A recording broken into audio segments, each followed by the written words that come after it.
everyone, in case we haven't met, my name's Shan, and I'm here this week because Holly has been on her her holidays. This week we're going to look at Mark chapter 14, where we see someone giving Jesus their absolute best. So let's start with a game. I'm going to show you someone, and I want you to say what you think would be the best thing to give them. First up, we've got the Leicester City 2015-2016 Premier League winning team. What do you think will be the best thing to give them? Would it be a sausage roll from Greggs, the Premier League trophy, some new socks, or a big tub of Haribo? What do you think? They'd all be quite good, wouldn't they? No, I think the best thing would be the Premier League trophy. That's what they won. Look how impressive that looks. Okay, second up. This Saturday, my little dogs, Link and Peach, are 2 years old. What do you think would be the best thing to give them for their birthday? Would it be a fancy party dress, a bunch of balloons, a big juicy steak, or a big tub of Haribo? What do you think? The best thing would be a big juicy steak or a big juicy bone. They would chew that right up and they'd be so happy. Okay, last one. Let's see whether your brains are really switched on. The Oscars ceremony is coming up later this month, and that's where the best films and the best actors and actresses in the world can win. What do you think they should win if they win that award? Do you think it should be a mouldy cauliflower, a golden Oscar statue, a fluffy beanie hat, or a big tub of Haribo? I think the best thing would be the Oscar statue, and that's actually what they win. They get to put that up in their house to look at for years to come to show how well they did in winning an Oscar. Well, I wonder what you think would be the best thing to give to Jesus.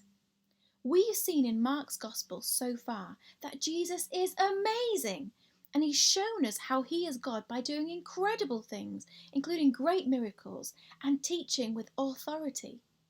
Well, we're going to have a look at the next part of Mark's Gospel now and see who comes along to give Jesus their best.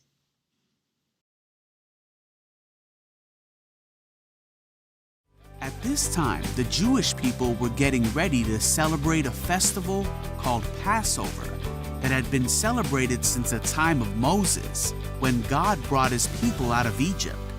2 days before the Passover, Jesus was in Bethany at the home of Simon. Hey, come on in!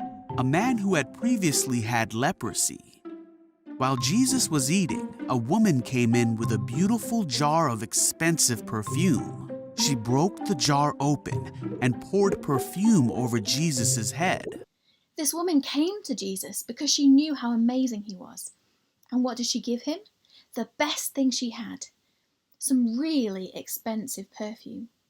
Well, this perfume wasn't a tiny little bottle of perfume like this one, or even a regular sized bottle like we might buy. It was a special big bottle, maybe even this big, maybe even bigger. It would have cost a whole year's wages, and you couldn't just open it up and use a little bit. You had to break the top off and use it all at once. That bottle would have been the most precious thing that lady owned, and I think it probably stood on the shelf being saved for a very special occasion. But when she found out Jesus was nearby, she knew that special occasion was now, and the special person who deserved it was Jesus. He deserved the very best, all of her special perfume.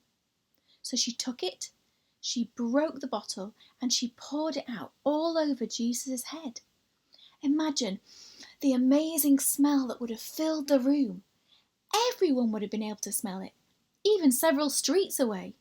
And Jesus would have smelled amazing.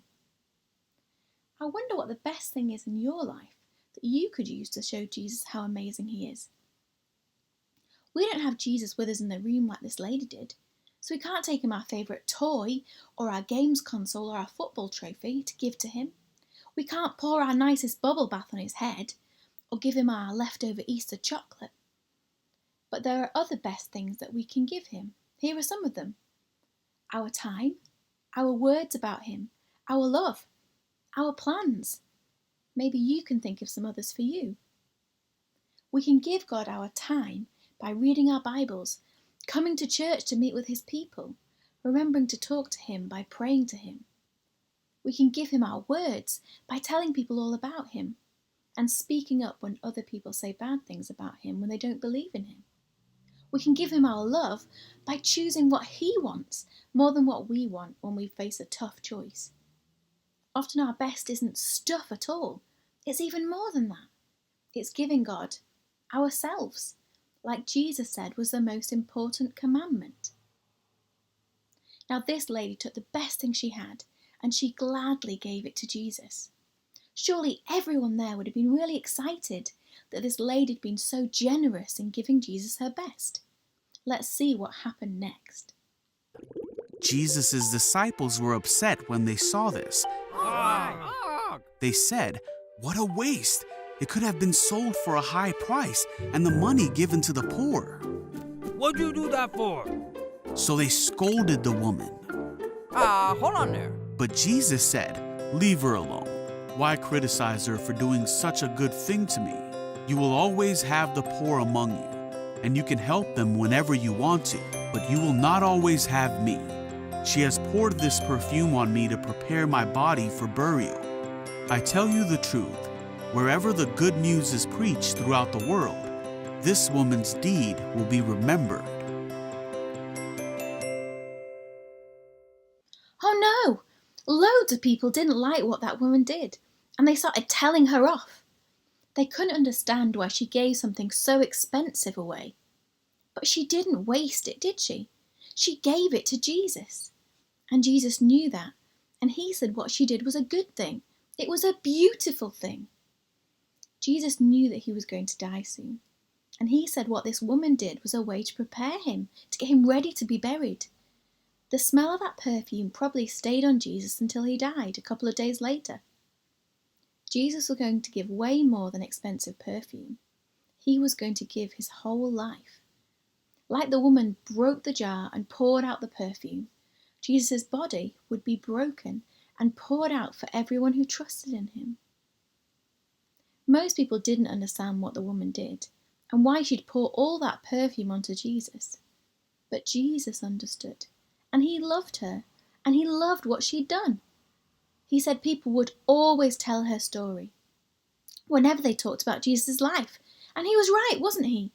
Mark wrote it down, and 2,000 years later, we're hearing about this woman giving her best to Jesus, even when other people didn't understand why. Maybe sometimes people don't understand when you give your best to Jesus. Maybe they even laugh at you or they tell you off. When you give Jesus your best by coming to church on a Sunday morning instead of going to football practice, people might not understand why. When you give Jesus your best by spending time reading your Bible or spending time with people who get left out or bullied, people might not understand why. When you give Jesus your best by telling people about him and saying that you believe in him even if other people don't, people might not understand why. When you give Jesus your best by sharing things you've got or even giving them away, people might not understand why. But this story tells us Jesus sees what we do for him, and he knows, and he loves it. So we can give Jesus our best, even if other people don't understand why, like this woman did. Because Jesus deserves our best, and he understands why we're doing it. Well, here are a couple of questions for you to think about and talk about. Then there's going to be a song that comes up at the end for you to sing. Have a think. How could you give Jesus your best? And when other people don't understand why, what could you do? When you've talked about those questions, why not pray and ask God to help you this week? Then sing the song that's going to be coming up here. See you soon!